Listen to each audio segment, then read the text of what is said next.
I never believed houses could listen. I knew they made noises, old pipes, settling wood, wind slipping through cracks. Every explanation had a reason behind it. That belief stayed with me most of my life, and it's the reason I ignored the warnings for as long as I did. This happened 5 years ago, when I moved into a rental house on the outskirts of town. I was 27, recently divorced, and desperate for somewhere quiet. I didn't want neighbors. I didn't want noise. I wanted space where I could exist without being reminded of anyone else. The house was cheap, too cheap.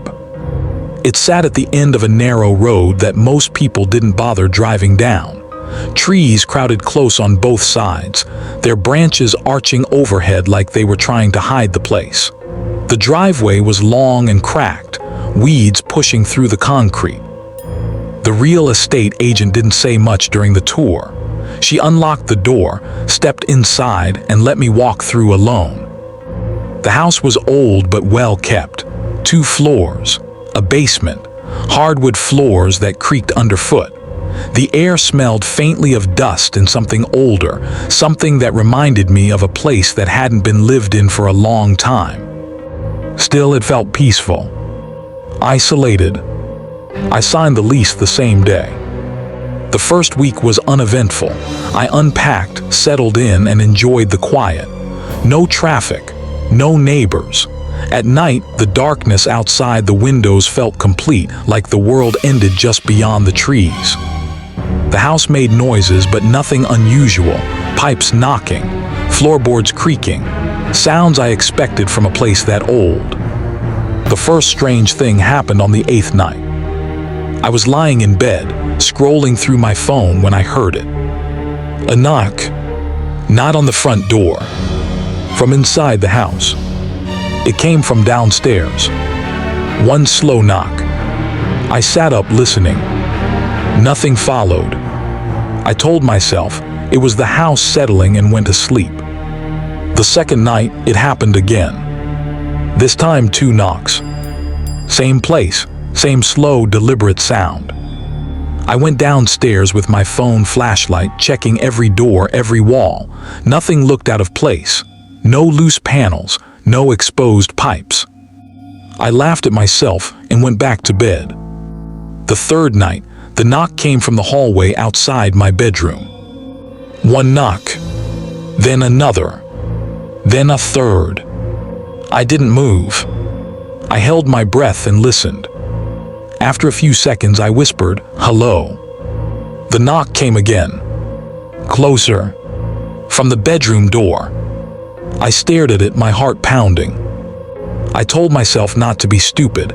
Houses don't knock, people do, and there was no one else there. I opened the door. The hallway was empty.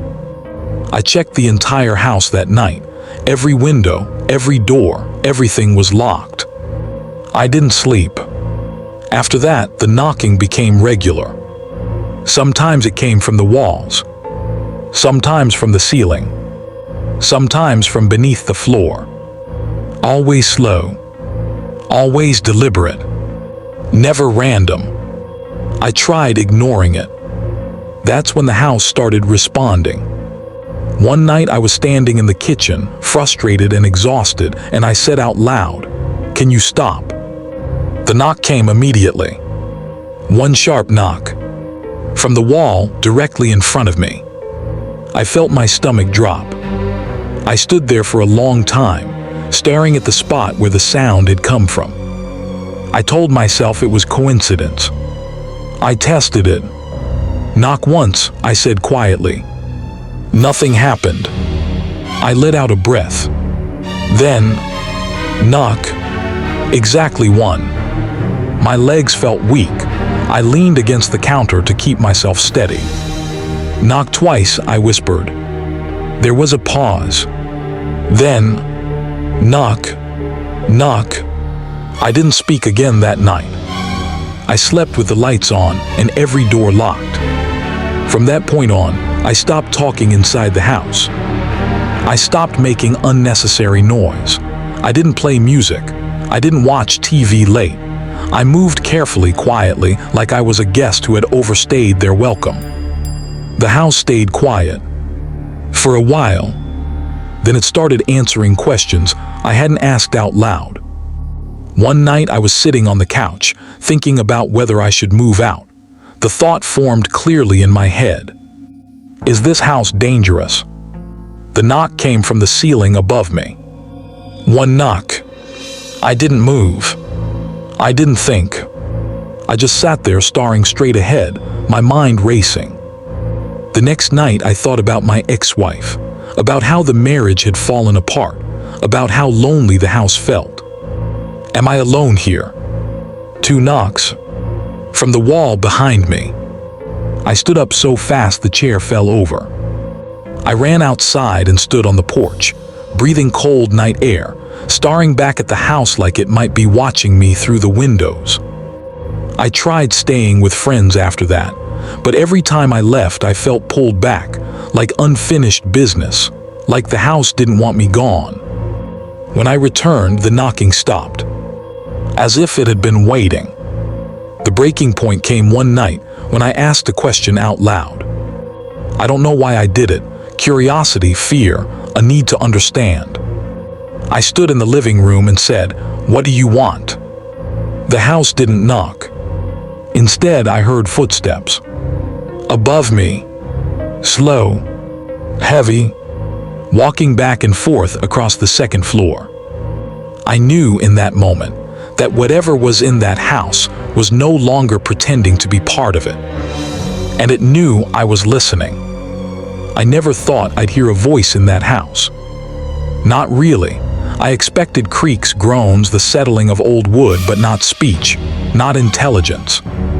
The night I asked it what it wanted, the footsteps on the second floor stopped. Silence stretched across the empty house like a taut wire. I could feel the weight of the dark pressing in around me. Every shadow seemed to grow, filling the corners of the room, stretching toward me. Then I heard it. A voice, low, cold, clear, coming from the walls, from the floorboards, from everywhere and nowhere at once. Stay. I froze, my chest tightened. My heart pounded so loudly I was certain it could be heard in every corner of the house. Stay. It repeated, slightly stronger, more commanding. I swallowed hard. My legs felt rooted to the floor. The air itself seemed thicker, heavier. I tried to speak, but no words came. My mouth moved, but the voice didn't escape. It was as if the house had claimed my tongue, holding it hostage. I ran. Up the stairs, 2 steps at a time, my flashlight bouncing wildly over the worn wooden railing. My head slammed against the low ceiling of the second floor landing. I barely noticed. All I knew was I had to get out. At the end of the hallway were 2 doors. One led to the master bedroom. The other, I don't know. A small storage room, maybe a guest room. I didn't care. I ran toward the master. The moment I opened the door, the air inside the room hit me differently. Cold, heavy, dense, like water pressing down on my shoulders. The flashlight flickered. I dropped it. It rolled across the floor, spinning, casting distorted shapes across the walls. I bent down to grab it. That's when I saw it. The reflection in the mirror on the wall. I wasn't alone. Not entirely. A shadow moved behind me in the glass. Long, thin, leaning oddly. Not entirely human, but it mirrored my movements. Every step I took, it took a fraction slower, a moment delayed, as if it were learning how to be me. I spun around, empty room. The mirror was empty. I looked back, my reflection stared. My reflection smiled. I ran from the room. I don't remember how I made it down the stairs. The walls seemed longer than I remembered, the hallways stretching, twisting in ways that didn't make sense. Each time I turned a corner, I felt it there, just beyond sight. Watching, waiting. I reached the front door. I fumbled with the lock, keys in my shaking hands, fumbling, dropping, picking up. The door wouldn't open. I slammed my shoulder into it. Nothing. The house was heavier than it should have been, solid, unmoving, unyielding. I screamed, my voice echoed. My echo returned with something extra, a sound beneath it, low, almost like laughter but wrong. I turned back. The hallway stretched endlessly behind me. The shadows that had been cast by the moonlight outside now pooled at the ends of the hall, coalescing into shapes. Shapes that weren't quite human. Shapes that walked with the rhythm of the house itself. I tried another window. Locked. Tried the back door. Locked. Every exit I knew, every escape route was gone. The house had changed. It had shifted, not physically, at least not entirely, but the geometry, the space itself, had betrayed me. I collapsed to the floor, chest heaving, eyes darting. Every sound was amplified. Every creak, every shift, every whisper made me jump. And then I heard it again. "Why do you run?" The voice, not coming from a single location this time. It resonated from the walls, the floors, even the ceiling. It knew me. It had known me for days, weeks now. My fear was no longer invisible.